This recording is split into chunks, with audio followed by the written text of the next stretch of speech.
box na binitbit ko, Diyos ko. Meron pa akong dalang bag ni Hagrid, ayan. And medyo malaki yung pinabudget ko na ngayon sa fruits kasi yun na yung pinapasnacks, pinapano kay Hagrid. So, dati, nasa mga 100 lang, 150, 200. Ngayon, pinaano ko sa parang 400 na higaan. So, dyan kami natutulog, guys. Ayan. Tapos, si Hagrid naman, minsan, siya natutulog sa sofa.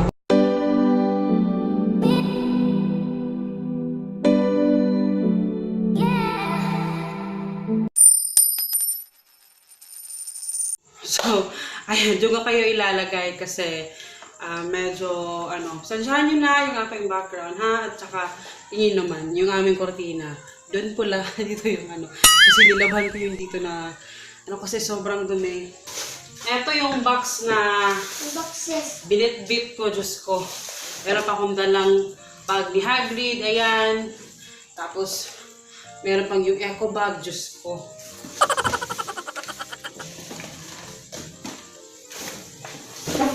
Kasi supposedly Tuesday ay nung Saturday sana ako mag-grocery para dapat sana para nakapagluto na ako ng aming ulam, but since ang daming mga nangyari kaya hindi ako nakapag-grocery, so kanina lang.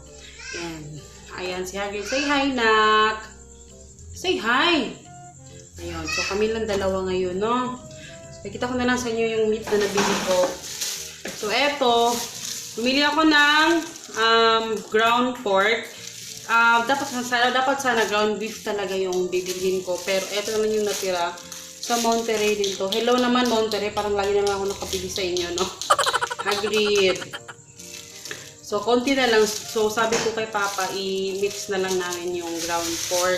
This is 70 and this is naman 140. Ito is lumpia at saka ang tawag doon, bola-bola.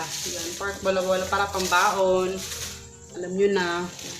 And bumili ako ng maraming chicken kasi meron kaming 4 na adobo. So, medyo konti lang to, no? Pero, ang gagawin ko kasi hindi siya talaga full adobo. Lalagyan ko ng side na i-ano ko rin sa adobo. Ihahalo ko lang din sa adobo pag iinitin ko na siya. Yung kangkong. Kita ko sa inyo mamaya. So, kaya ayan. Tapos, meron din kaming dalawang chicken with malunggay na sabaw. So, ayan. Tapos, ito, bumili ako ng whole wheat bread. Dapat sana yung bread na bibili ko is yung sa Swiss Baker. Kaso, yung Swiss Baker nandun lang sa Lemket Kai. So, wala doon sa Gaisano. So, ito lang yung nabili ko. Kasi sa Swiss Baker kasi medyo malalaki yung kanilang whole wheat bread. Mas mabilis gumawa ng pizza bread kasi malalaki siya.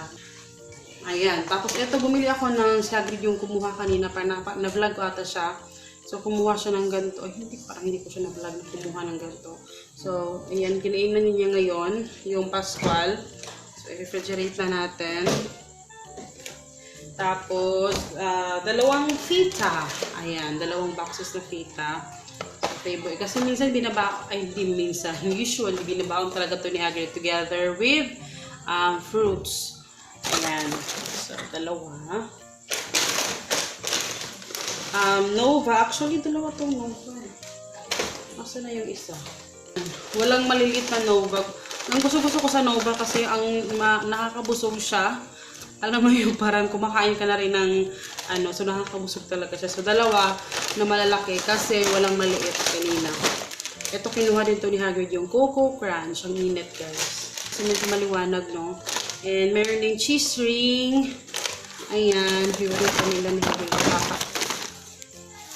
And ito, medium na trash bag. Yung black bag kasi naubusan na kami ng ganito. Importante. So, doon ako bumili ng guys, para less hassle na doon sa guys, na ako bumili ng kangkong. Iba-iba yung price. 14.20 yung isa. Ito naman medyo marami to. This is 19 and 15 cents. So, ayan, dalawa. Actually, may spinach pa akong natira dyan. Pero, bumili na lang ako ng isa para sa pizza bread. And, kasi, Ngayon kasi medyo natagalan ako mag-grocery kasi walang sahod sila papa for this kasi parang bago yung nila anong tawag dito bago yung date ng kanilang sahod. So nag-iba. So walang sahod for the parang 15 to 20 days. So 'di ba? So good luck na lang. And kaya ayun, naghintay pa ako man na magmasok na pera sa Shopee. Kasi syempre alam nga namang 'di ba? Hindi kami kakain. So kailangan kong yun din yung kagandahan kung mayroong ibang extra income kasi hindi ka din nag-aalala. 'Di ba? Kasi kung wala, patay. Wala kaming kakainin. So meron kami, bumili ako ng saging na saba. Ito nilalagyan namin ng piniprito ko, nilalagyan ko ng butter. Ayun. So kanina, ang ginagawa ko, si Hagrid yung pinapabili ko ng mga kasi parang inaano ko siya sa mat para malaman niya yung mga prices, ganyan. So, alam naman niya na magbasa ng mga presyo, yung hundreds, 156, 96, mga ganyan. So, alam na niya yung mga presyo-presyo. Sa tindahan, lagi ko siya pinapabili para at least alam niya. So, hindi niya alam na nagiging training na yun. So, dalawang kali, refrigerate na natin. Dalawa lang yung binili ko kasi, gusto ni Papa ng beer, sabi ko wala. And Selecta 45, dalawa. Ito talaga yung gusto ko kasi mura. Pinakamura na to guys, ito Selecta. Na 45 milk. Ayaw ni Hagrid yung red. Gusto niya Hagrid yung green. Kaya dalawa. Meron pang milk na natira dito, isa. Pero bumili na ako para at least hindi naman ako tapos save 15 pesos naman to. Kaya okay lang. Tapos ito yung fruits.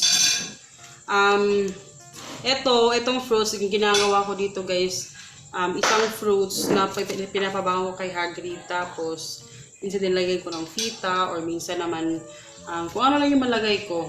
Minsan fruits, ganyan. So, ayan. Rin siya ng grapes. This is 87 na 90 cents. So, ganyan kanina pinakabasa ko sa kanya. And medyo malaki yung binabudget ko na ngayon sa fruits kasi yun na yung pinapasnacks, pinapabango kay Hagrid. So, dati nasa mga 100 lang, 150, 200. Ngayon, pinaano ko sa parang 400 na. So, medyo malaki. Pero kulang pa nga to gusto ko ng watermelon. Ito, kimuha rin siya ng apple. This is 62 and 20 cents.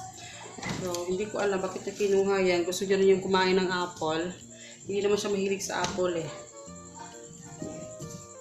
Tapos, ayan, bumili ako ng red onion, lemon, na-open. Kalamansi, mura yung kalamansi ngayon. And then, yung ating bell pepper. So, that's it. Alis ulit ako sa umaga kasi bibilhin ko yung egg, yung fish, yung rice, and may kukunin akong stocks bukas na konti lang naman kasi medyo nagkulang na talaga ako sa stocks. Diyos ko, Lord, wala na akong pera pangbili kasi pending lahat yung pera ko sa Shopee. Kaya ito yung problema na hindi naman talaga dapat pinoproblema, no? But, ayun. But anyway, sobrang init. Ayan. Na-haul natin in fairness.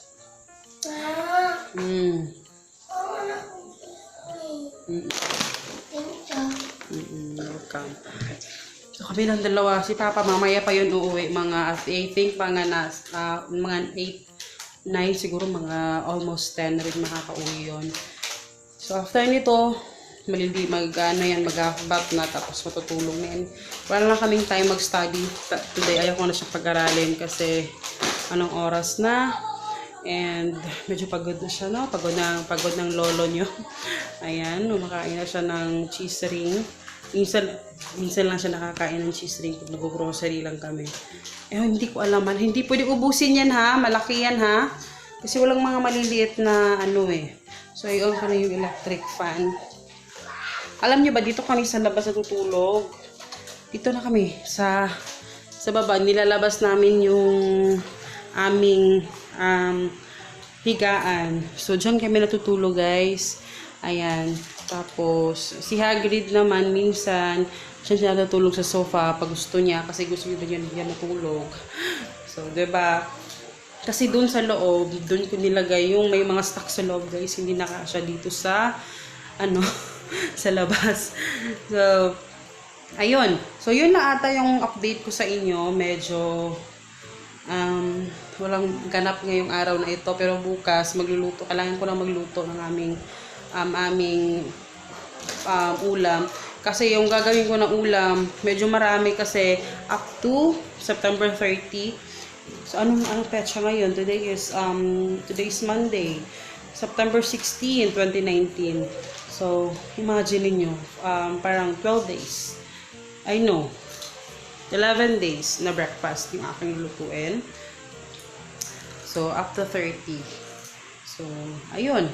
So, yun lang guys. So, I hope you guys enjoy. And please don't forget to subscribe. And papaalam na ako dito guys. Kasi, matutulog na kami. Anong oras na? Anong oras na? Mag-8 o'clock na. And maglilinis pa ako. Maghakbat pa ako. Iligpit ko muna itong aking mga kasi hindi nakakatulog yan pag hindi ako katabi. So, kailangan akong tumabi para makatulog siya. Ang ganda ng aking. At tapos yung aking. Ang ganda ng background ko. Ayan yung walis namin guys. Ginaganyan ko talaga siya. Pag tapos na ako maggamit. Ginaganyan ko paglagay kasi yung walis ko, umabot siya ng up to 2 years. Yung walis ko, honestly, ganyan siya katagal. Nagagamit yung mga walis kasi ganyan ko siya pinapatayo. Hindi yung pababa yung kanyang buhok. Kailangan ibabaw para hindi siya masira. So, kaya matagal yung mga walis ko. Hindi ako ganun sa walis. At saka, favorite ko yung mga ganyan, yung mga native na mga walis. Hindi yung mga plastic, hindi kayo hindi mo siya nakakakuha ng mga dumi. So, ayun, dami ko ng chinis, no? So, I hope you guys enjoy, and please don't forget to palit ulit. See you in my next video, guys. Paalam. Goodbye. Say good night. Ang dami kong pinupost, no? Stress si ate. Good night. Say good night. Say good morning, good night. Yung itsura niya.